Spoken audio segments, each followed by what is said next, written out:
While I was on the boat near the area, I witnessed an altercation involving Nolan Wells and several other individuals. I saw what appeared to be an argument that escalated after there was a dispute involving Nolan's phone. I heard Nolan yelling for his phone to be returned. The argument continued after the group reached shore, and I observed a physical fight involving Nolan and multiple people. I also observed a young woman telling them to stop. She says she saw it happen. An argument, a phone, a fight on the beach. And then she walked away before she found out what happened next. That's the claim that just landed in the Nolan Wells case. And before you scroll past this thinking you already know how this story goes, I need you to actually hear what she's saying, because there are 7 questions sitting underneath this clip that nobody's asking out loud yet. And by the end of this video, you're going to know exactly what has to happen before anyone can call this confirmed. So don't touch that dial. Let's get into it. Not spoken publicly about this before, but I witnessed an altercation involving Nolan Wells from a boat nearby. What I saw has stayed with me, and I believe it's important information. I have provided or intend to provide my account to the appropriate investigators because Nolan's family deserves the truth. Out of respect for the ongoing investigation, I won't speculate beyond what I personally observed. While I was on the boat near the area, I witnessed an altercation involving Nolan Wells and several other individuals. I saw what appeared to be an argument that escalated after there was a dispute involving Nolan's phone. I heard Nolan yelling for his phone to be returned. The argument continued after the group reached shore, and I observed a physical fight involving Nolan and multiple people. I also observed a young woman telling them to stop. At that point, I left the area because the situation had appeared to be getting worse. I did not remain long enough to witness what happened afterward. Everything beyond what I personally observed would be speculation, so I cannot honestly say what occurred after I left. Then she said she messaged one of the individuals that she saw, "Hey, I just want to say I was a passenger on another boat and I saw the argument between you guys, and we'll go to the police with this information. I also have video footage. My husband doesn't show much, but it shows the argument that was taken and how you guys were upset at Nolan because of the young lady." That from Secret Service Sam on TikTok. Okay. How is this helping the investigation? I'm trying to make sense of so many people online making comments. Now, if this is true, if there is a witness who has a husband with her on the boat and they took a certain amount of video, it could change everything, especially if the video is time stamped. Straight out to veteran trial lawyer, defense attorney Philip Dubay joining me. He's joining us out of LA, formerly in the public defender's office. They try a ton of cases. Philip, first of all, has she turned it into police? She said she was. If she hasn't, I give her no credibility at all. Look, I want this to be true. Why? Because I want the video. I want to see the timestamp on the video. I want to see, was he still on Horn Island at 4:30 when his acquaintances on the Triton boat left? I want that video. And if she hasn't brought this forward to LE, law enforcement, then it means nothing to me. I mean, if I know a young man turns up dead in the water, and I know there's a controversy surrounding this, I mean, we know she knows that because she's gone online and posted it, then why not hand it over to police?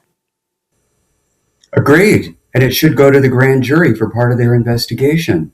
But I got to tell you, if I were cross-examining her, should this even go to trial, the first question I'd ask her on that 4th of July, what she had been drinking. Before that video got activated, everybody would want to... Put him up? Drinking and smoking. You know how many people were partying? Okay, man. Have you lost your mind? You defend criminal cases. I bet everybody you put on the stand has either been high, drunk, or worse during the altercation. Well, every witness is not a nun, a priest, or a virgin. Everybody on Horn Island was drinking, man. What are you talking about? I don't care if she took a drink. I want the video. You want the truth is what you want. You want the truth. And let's and that would be the video.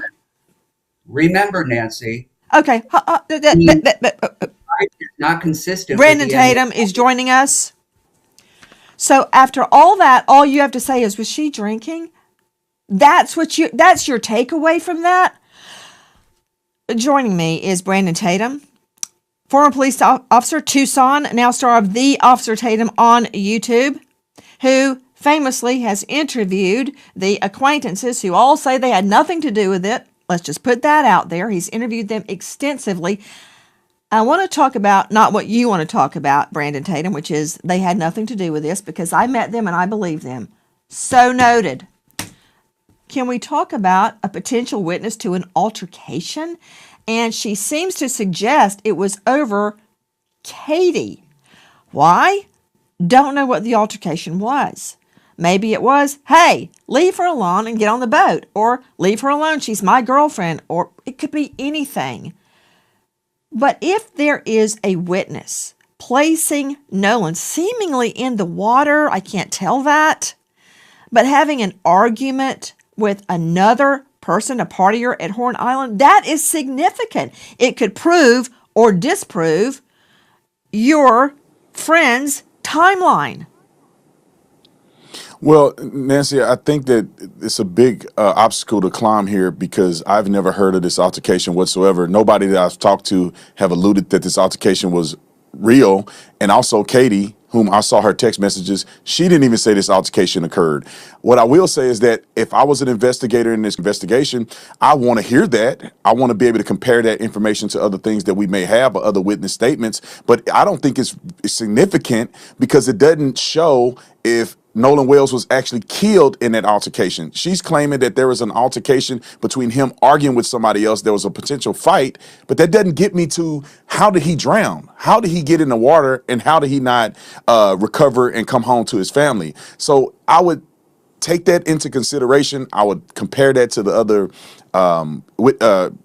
interviews that I've done, but I don't think it's significant whatsoever. However, I would be incredibly skeptical because there's no other statements that I've heard from anybody that comes even close to an altercation with Nolan Wells and others over a girl. Number one, he's dead shortly after an alleged altercation with another male. We think over a woman. See, in my world, I put together both circumstantial and direct evidence. Direct evidence would be, for instance, DNA or a fingerprint. Circumstantial evidence is the timing of the alleged altercation and his death. Right? Nancy, it's hard for me to believe that there's some kind of altercation on Horn Island just before he dies. And they were not connected. That's hard for me to believe that. Well, Nancy, she's not saying he lost the fight. She's not saying that he got beat up. If you look at the autopsy, there's no clear signs of blunt force trauma to his face or any of the vital areas that could kill him. So it doesn't appear that there's any indication that he lost a fight, that there was enough trauma in this particular fight that would lead to his death. And when you look at the autopsy, there is no blunt force trauma to his face.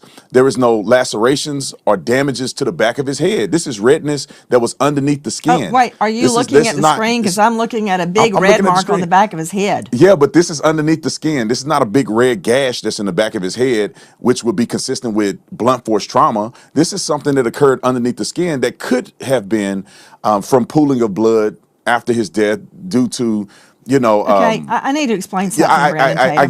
I'll let the experts talk about specifics, but it doesn't appear that. Okay, let's do that. But I want everyone to understand why Officer Tatum is here. Officer Tatum and Philip Dubé and others on our panel tonight are taking a particular side, right? It's called cross-examination, and it is similar to what happens in court. A theory emerges, a line of questioning emerges, and the other side tests it with fire under cross-examination. And then, hopefully, you get to the truth. Right now, we're talking about an alleged eyewitness to an altercation just before Nolan Wells is dead.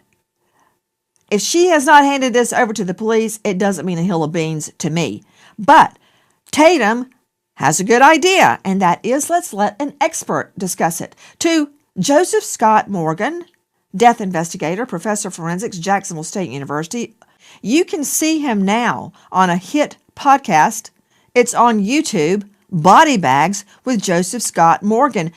Joe Scott, if there had been not a blunt force trauma that Officer Tatum is describing, but a fist fight, if there had been a fist fight, plus body in water for multiple days, body decomposition, would you expect to see red marks on the hands at that juncture, on the face?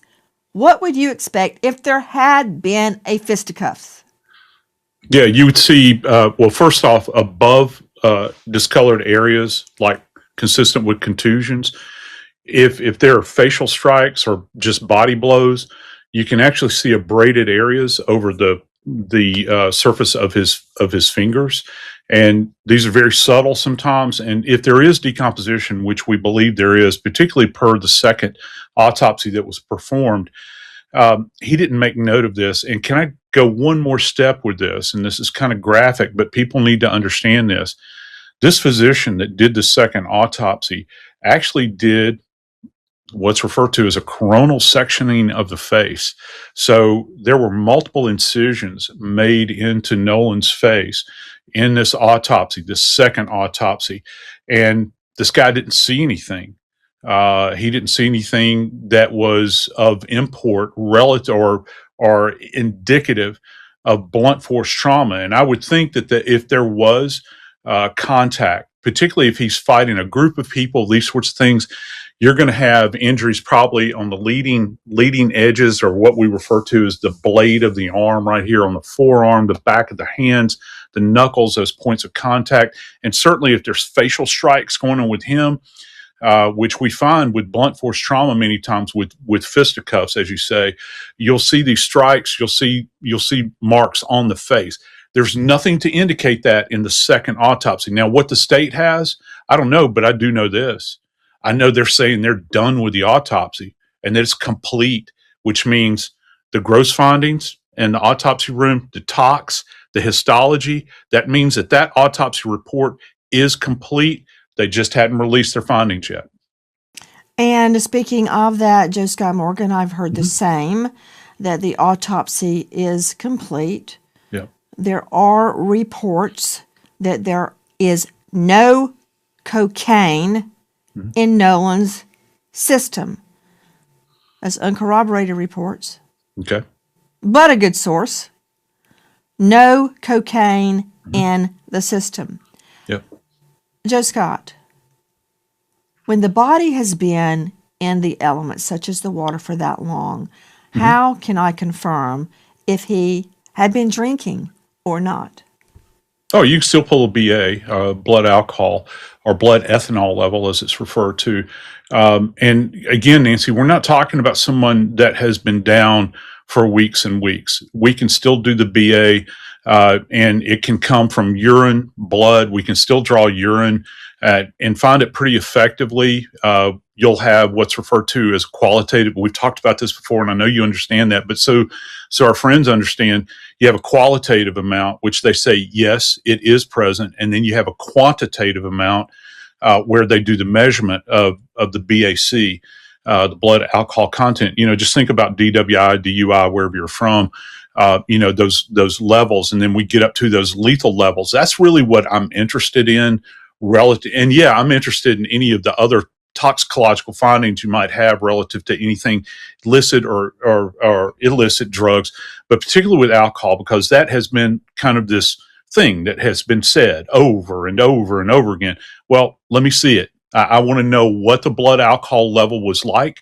And historically, I would like to know what his level of experience has been with alcohol. As you well know, because of cases you've worked on in the past, Nancy, if you're a lightweight, if you've never had anything to drink and you start taking on copious amounts of alcohol, and you're kind of a neophyte in this area, it can have very, very lethal outcomes. Let me understand. Joe Scott Morgan joining us, star of Body Bags with Joseph Scott Morgan on YouTube and Death Investigator. When I'm asking you, even if the body has been in the elements for a period of days, can I still get a blood alcohol? Maybe not from urine, but You certainly can't do a blow test, but can you take human tissue from one of the organs and extract a blood alcohol from human tissue? It'd be very difficult. Generally, the liver is the best candidate. We'll spin that down. We'll take a section of it, spin it down, and liquefy it. But again, I submit to you, Nancy, that he has not been down long enough to compromise the ability to get at least Get a a quantitative amount. Yeah, to get a BA. Okay. To Philip Dubé joining me, a veteran trial lawyer, defense attorney out of the LA jurisdiction. I'm not quite sure why you're so focused on who had been drinking. Let's take a look at the video. Let me answer that for you. Everybody was drinking. Okay? Everybody had a snootful. So, even someone drinking can see an altercation, Dubé. No, of course you can. I can see that crowd of people out there. It was a bustling, hot 4th of July afternoon. But who's to say that the people that she saw included Nolan Wells? And that's why you got to get into her ability to perceive and recollect being impacted by intoxicants such as alcohol. I would want to know if she had imbibed. I really would. Not to mention, the autopsy findings thus far do not reflect any type of physical insults or injury to his body. At most, what you have are signs. I'm asking you about your fixation on the witness having been drinking. Joe Scott Morgan has already addressed the body. I'm talking to you about the alleged witness.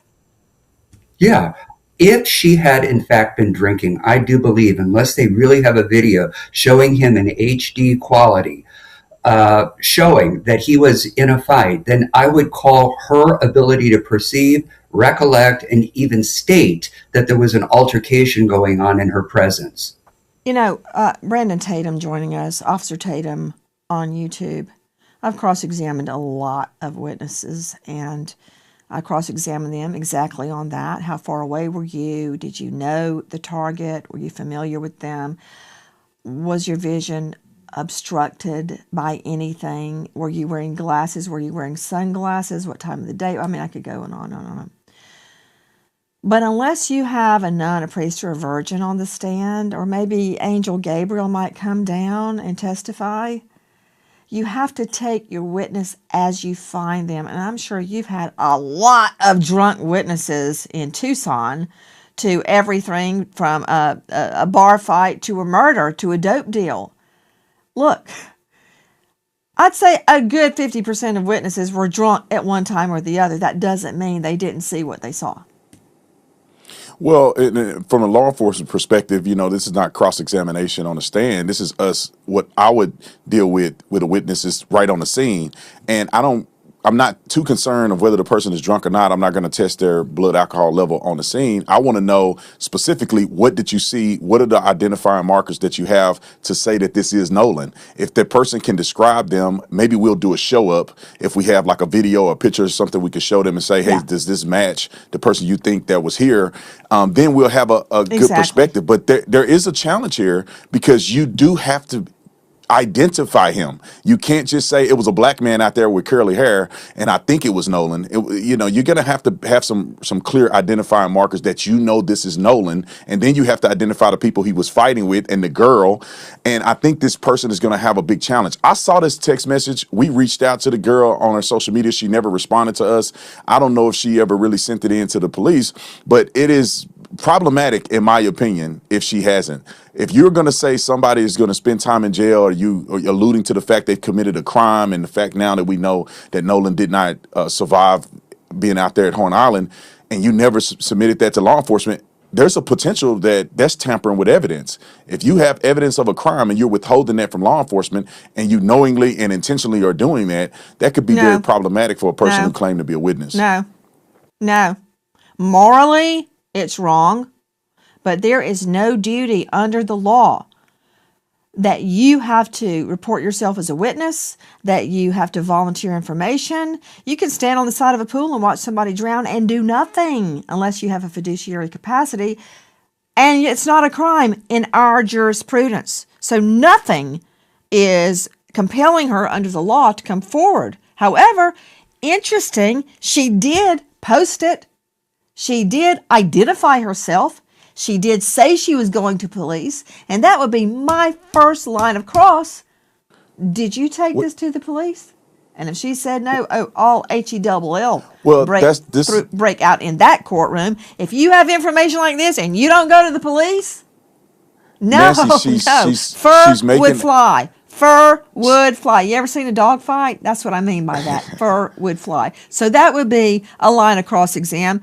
Hold on, something else. Before I go out to Susan Hendricks, Jeff Shetler, and Ben Dobrin, now information that there is, in fact, a criminal investigation. Hearing that somebody who has an inside source is saying the DA's office in Mississippi is now looking at the Nolan Wells case as a criminal investigation and no longer an accidental drowning. Now, we can only pray that this is true. Obviously, we can't celebrate. We can't get excited at all because I have not seen Ben Crump announce this. It is not being reported by any other major media sources, but there are rumblings.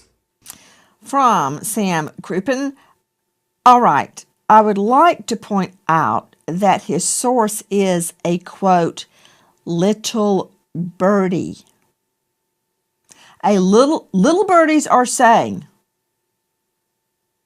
that an inside source says the DA's office is now looking into the Nolan Wells as a criminal investigation. I can't put that up on the stand. Susan Hendricks joining me, investigative journalist and author of Down the Hill, My Descent into the Double Murder in Delphi. Susan, you get laughed out of court if your witness said, a little birdie told me, number one, that's hearsay, but a little birdie? Yeah, exactly. It makes me wonder, did that woman, those text messages about some sort of altercation, is the grand jury analyzing this as we speak?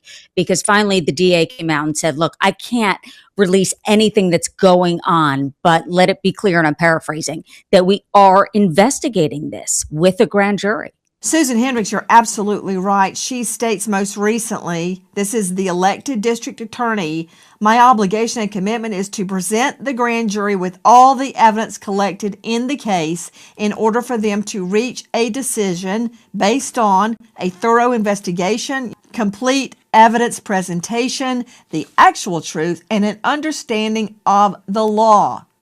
I'm obligated to do so in keeping with the law and the rules of the court. She goes on to state, I stand firmly on the rule of law and my ethical obligation. That is what the people of Jackson County elected me to do. I will present the grand jury with a thorough, complete, and fair investigation into the death of Nolan Wells. Now, is there a criminal investigation? According to some sources, there is. We keep hearing there is no criminal investigation. To Dave Mack, Crime Stories investigative reporter, what is the truth of it tonight? Nancy, it hasn't been announced that there's a criminal investigation, but it just stands to reason that they are doing a full investigation into the death of Nolan Wells. At this point, we don't have a cause of death, Nancy. They have not released the reports on the autopsy that was done by the state, completed weeks ago. We don't know anything. Nothing's been released. So whether they're doing a criminal investigation or not, I think it stands to reason they are investigating to every piece of evidence they can find to determine what happened and what they can present, they being investigators, to the grand jury. All right, so that's the clip. Let's actually sit with it for a second, because there's a difference between something being new and something being proven, and I think that line got blurred pretty fast the moment this hit social media. What we have is a woman saying she watched an altercation happen. That's it. That's the development. She's not a detective, she's not the medical examiner, she hasn't handed anyone a signed affidavit that we've seen. What she's given us is an account, and an account is a starting point, not a conclusion. So no, this doesn't crack the case open. It doesn't hand us a cause of death. What it does is give investigators another thread to pull on, and that's genuinely worth talking about, but only if we're honest about what tier of information we're dealing with. And look, I'll say this plainly because it matters for how I want this channel to operate. I'm not here to tell you this woman is lying, and I'm not here to tell you she's right. I'm here to look at what she's claiming and ask whether it holds up under basic scrutiny. That's the whole job. So let's get into what she actually described. Her account is fairly specific. She says there was an argument, that it started over Nolan's phone, that it got physical once everyone reached shore, and that at some point a young woman stepped in trying to break it up. Those are concrete details, which is honestly more than we usually get from an anonymous online tip. But here's the part one keep coming back to. She says she left before she saw what happened next. Sit with that for a second. Even if every single word out of her mouth is completely accurate, there's still a gap. A real one. Something happened between the moment she pulled away and the moment Nolan ended up in the water, and her account doesn't touch that at all. So this isn't a missing puzzle piece that completes the picture. At best, it's one piece and there's still a hole right next to it. Now, if I'm treating this the way I'd want any credible source treated, there are questions I need answered before I put any real weight on it. How far away was her boat? Did she already know who Nolan was, or is she identifying him after the fact from photos she's seen online? And probably the biggest one, has she actually sat down with investigators, or is everything we know coming from a public post? Because those are two very different levels of accountability, and only one of them puts her account inside an actual investigation. Which brings us to the video.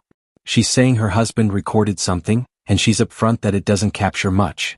I actually want to give her credit for that phrasing, because if someone tells you they've got footage that proves everything, that's usually your cue to be skeptical. Someone admitting the footage is limited is, ironically, a little more believable. But limited doesn't mean useless.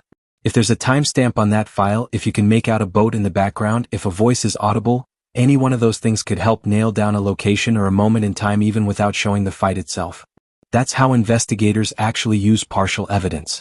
It's rarely the whole story. It's a piece that gets checked against everything else. So here's the question I want sitting in your head going into the next part of this. Has that video actually made it to the people investigating Nolan's death, or does it currently exist only as a screenshot and a caption on somebody's page?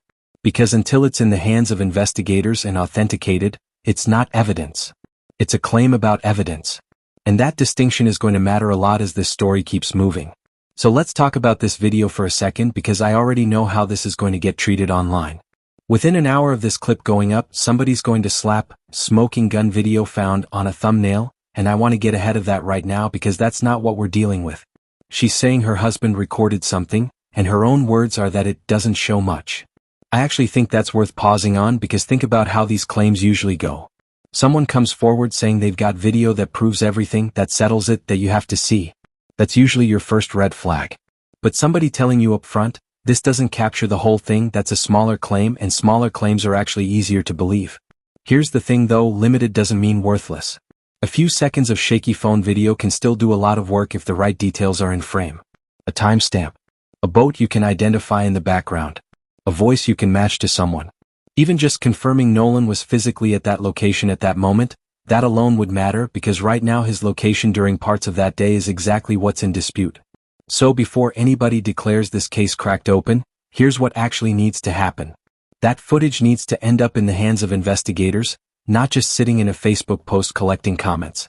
And I want to be really clear about why that distinction matters so much, because a video circulating online means nothing legally until it's been authenticated, until someone can confirm it hasn't been edited, until the original file with its metadata is sitting with the people running this investigation. Until that happens, we don't have evidence. We have a claim that evidence exists. And I think a lot of true crime coverage skips right past that line, and I'm not going to do that on this channel. Now, let's talk about the detail in her account that actually made me sit up. The phone. If you've been following this case for any length of time, you already know Nolan's phone isn't some random object that happened to be mentioned. It's been one of the central threads this entire time. So the moment a new witness comes forward and says the argument she saw was specifically about his phone, that's not a small detail to me. That's the kind of thing that either lines up with what investigators already suspect, or it doesn't, and either way it tells us something. Here's why a detail like this actually matters for where this case goes next. If investigators get real access to that phone, forensically, they're not just looking for text messages. They're looking at when it was last active, where it was pinging from, who it was in contact with in those final hours. That's the kind of data that can rebuild a timeline almost minute by minute, which is exactly what's missing right now. But, and I want to be careful here because this is where a lot of channels go off the rails. An argument over a phone does not automatically mean someone stole it. It doesn't mean there's something incriminating on it. It doesn't even confirm the fight was actually about the phone rather than something else entirely that got triggered by it. All it tells us is that a witness is claiming this detail, and now it needs to be checked against everything else investigators have. And that's really the pattern you're going to see me repeat through this whole breakdown.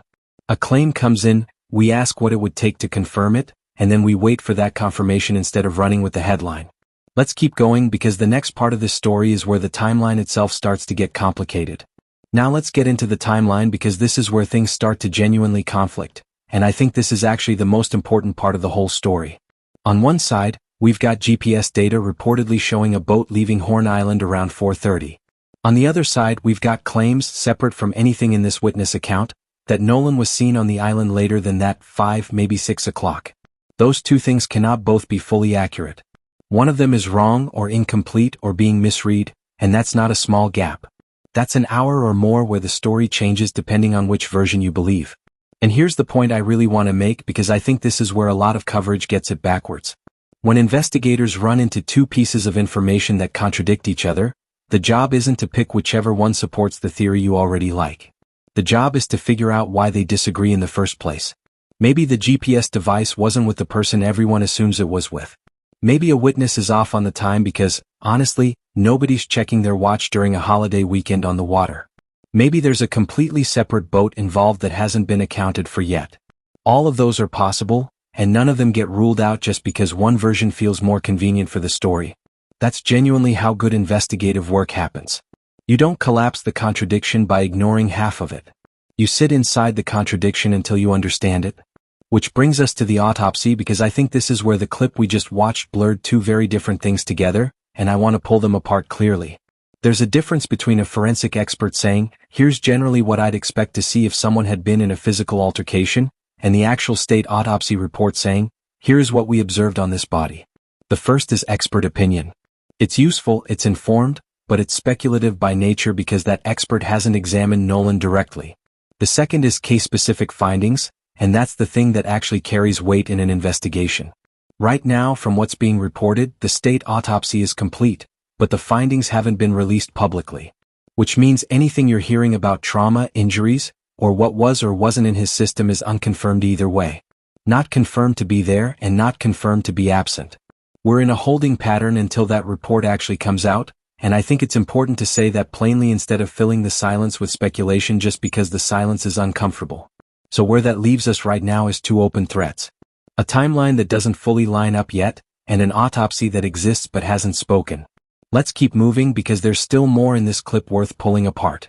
Now, there's a moment in that clip I want to go back to, because I think it's actually a great example of how these arguments get made on television, and how easy it is to fall for the framing if you're not. Nancy, I think that it's a big obstacle to climb here because I've never heard of this altercation whatsoever. Nobody that I've talked to have alluded that this altercation was real. And also Katie, whom I saw her text messages, she didn't even say this altercation occurred.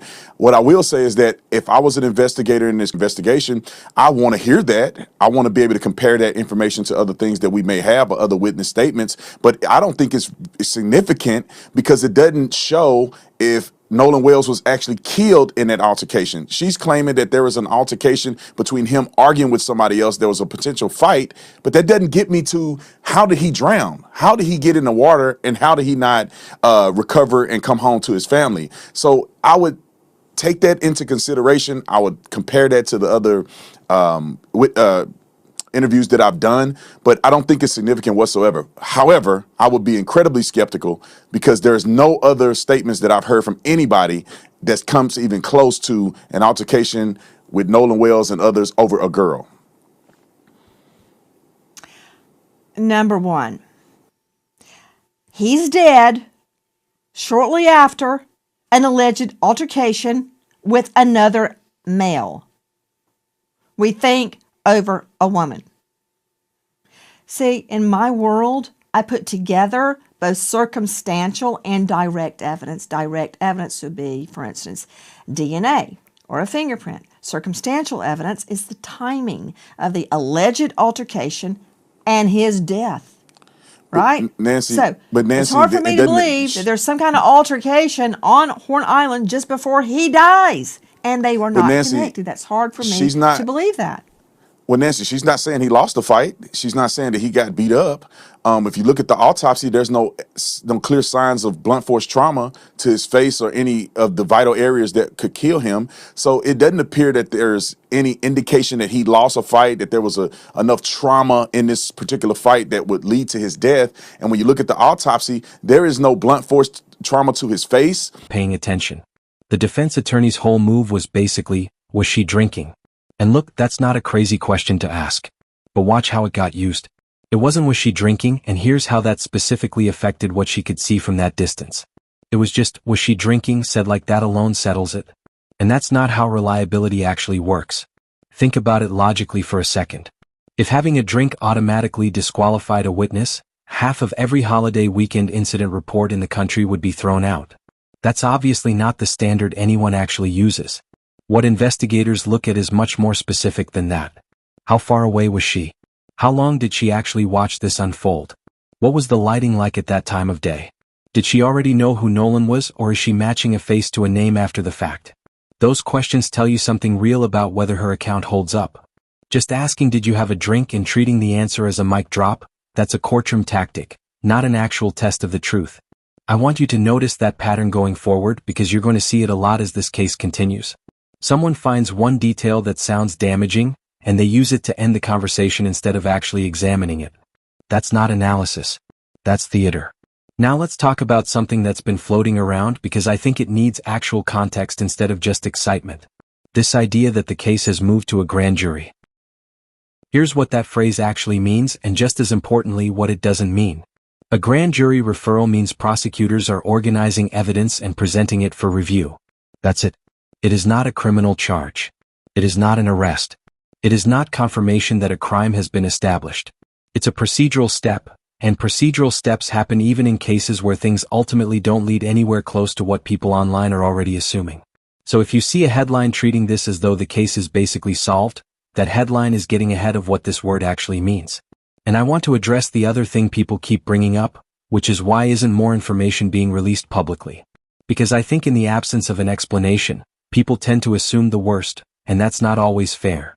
Mississippi has professional conduct rules that limit what a prosecutor can say publicly while a case is active. That's not unique to this case, and it's not some quiet signal that something's being hidden. It's a standard restriction meant to protect the integrity of the process, so that public commentary doesn't end up shaping or contaminating an active investigation. So the silence you're seeing isn't necessarily suspicious. It might just be procedure. And I think it's worth separating those two possibilities instead of assuming the more dramatic one by default. Alright, let's keep going because there's still the matter of the friend's side of this story, and how their account fits into everything we've just laid out. Now, before we wrap this up, I want to talk about something that I think gets skipped way too often in this kind of coverage, and that's the account from Nolan's friends, the people who were actually with him before all of this. Because here's what tends to happen the moment a new witness shows up. The old account gets treated like it's automatically less credible, just because it's not new anymore. And I don't think that's fair, and honestly I don't think it's how you'd want your own account treated if you were in their position. His friends have given their explanation for why they left. There's been mention of location sharing data supporting parts of their movements. That's real information too, and it deserves the same level of scrutiny we're giving this new witness, not less attention just because it's not the freshest headline. So here's the standard I want to hold this channel to, and honestly I think it's the only standard that actually makes sense. A new account doesn't get to walk in and erase an old one just because it's more dramatic or because it's getting more views right now. Everything gets measured against the same thing, independent evidence. GPS phone records. Timestamps. Whatever data actually exists outside of anyone's personal recollection. Not who has more followers. Not who posted first. Not who tells a better story on camera. If the friend's timeline holds up against the evidence, it holds up. If this new witness's account holds up against the evidence, it holds up. Neither one gets a pass just for showing up in the news cycle. So here's where I actually land on all of this tonight, and I want to leave you with the real questions, not a conclusion because we genuinely don't have one yet. Can this witness actually be independently verified, beyond just her own statement? Does the video, if it ever surfaces publicly, actually show Nolan in it? What does the timestamp say, assuming there is one? Was Nolan still on that island after the other boats left, and if so, who was with him? What actually happened to his phone? What does the completed autopsy say once it's finally released? And what evidence is actually being presented to that grand jury? Those are the 7 things I'm watching. Not theories. Not who sounds more convincing on camera. Just those 7 questions and whatever the evidence ends up saying about them. If you want me to come back the moment any of this actually gets confirmed, that's exactly what this channel is going to keep doing. Drop where you're watching from, and let me know which of these 7 questions you think gets answered first. So that's where this actually stands tonight. Not solved. Not closed.